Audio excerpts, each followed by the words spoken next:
If you've clicked to watch a video about an Astra estate, I think it's pretty likely that you're a company car driver. Now, this electric version could save you enough in tax every year to have quite a nice holiday. So could you? Should you? And is it good enough to cure us of our SUV addiction? Let's find out. So like and subscribe and start an argument in the comment section because it does wonders for our algorithm.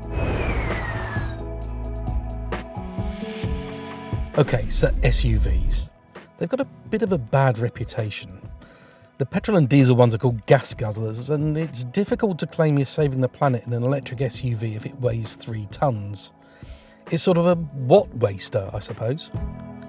I'm not going to preach or say you're a bad person for liking SUVs. I quite like them too. And they're spacious, they're comfortable, and even if you don't need the off-road ability, it's nice to be sat up high in traffic. And from a packaging point of view with electric cars, it makes sense because you're sat on top of the battery. But the problem is one of physics. The tallness of SUVs means they're less aerodynamic, which means you use more energy pushing them through the air. Because they're more top-heavy, they don't drive as well in the corners either. So if you want the space of an SUV with more efficiency and a better driving experience, you need this, an estate. Except the people from Vauxhall wince every time you say it's an estate. It's a sports tourer, apparently, for touring while you do sports. It's a bit of a rarity at the moment. The only other electric estates are the MG5 and the Porsche Taycan. The MG's been a bit of a success story, especially among company car drivers who need to carry stuff around. I suspect most of these Astras will go the same way. The tax incentives make electric much more attractive for company car drivers, and the 516-litre boot means there's plenty of space for carpet samples or bits of photocopier you need to carry between appointments. That's the same sort of space you get in something like a Nissan Qashqai, for example, but it is a little less than you get in the petrol version of this Astra. That increases to 1,553 litres when you've got the seats folded, and the seats do go completely flat, nearly, unlike in the MG5 EV.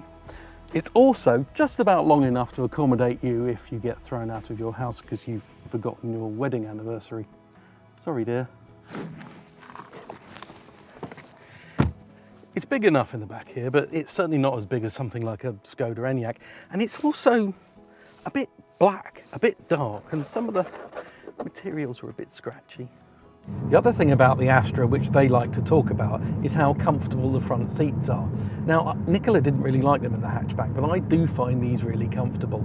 And there's some German back association that signed them off and said they're great too, so I believe they're more than Nicola.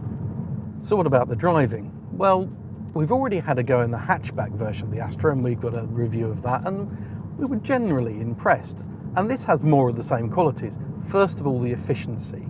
That hatchback Astra was the most efficient car I've ever driven. I was getting over 5 miles per kilowatt hour, and this should be pretty much the same. Vauxhall has also done something clever with the electric version of the Sport Tourer. Apparently, the battery has become a structural part of the car, so it's actually stiffer, the body shell, than in the hatchback version or the PHEV or the petrol. It means that it does ride quite nicely, and there's no creaks and groans from the car. The steering's quite precise, and also you don't get that kind of head sway that you get when you're high up in a car like a SUV. As for efficiency, this Astra has a claimed official range of 256 miles. That's not particularly impressive, but it manages that from a 54 kilowatt hour battery, which means this big old car uses about the same amount of power to move it around as a Super Mini, which is nice. It should mean that you spend less time and money on charging, but you would expect to have a little more battery capacity. I mean, 256 miles is nice, but that's going to be maybe 200 miles on a cold day in the real world. On something like an MG5, you've got 326 miles, and that's a car that's £9,000 cheaper. Which inevitably means you'll start looking at alternatives on your car list. A Skoda Enyaq has more room all round, is almost as efficient, and has a lower starting price. You could actually have a Tesla Model Y for the cost of this ultimate trim too, and that has an interior which is about the size of Belgium.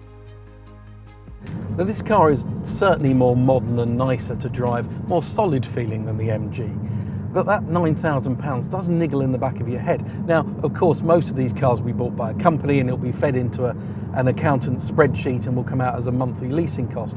But even so, if you're the company car driver, you're going to have to pay an extra £100 a year in tax to have this over the MG. And that might sting a little. Which means the poor Astra Sport Tourer is a little bit lost. I mean, it's a nice enough car. I like driving it. It's efficient. You could even say astronomical. And of course, it's got enough space so that you can sleep in it whether you've had an argument with the wife. But it's not achingly desirable. You're not going to go to your fleet manager and beg that he lets you have one of these rather than a Skoda Enyaq. And you're not going to pay extra out of your wages to have one either. And that's a shame. It means it needs to compete on value.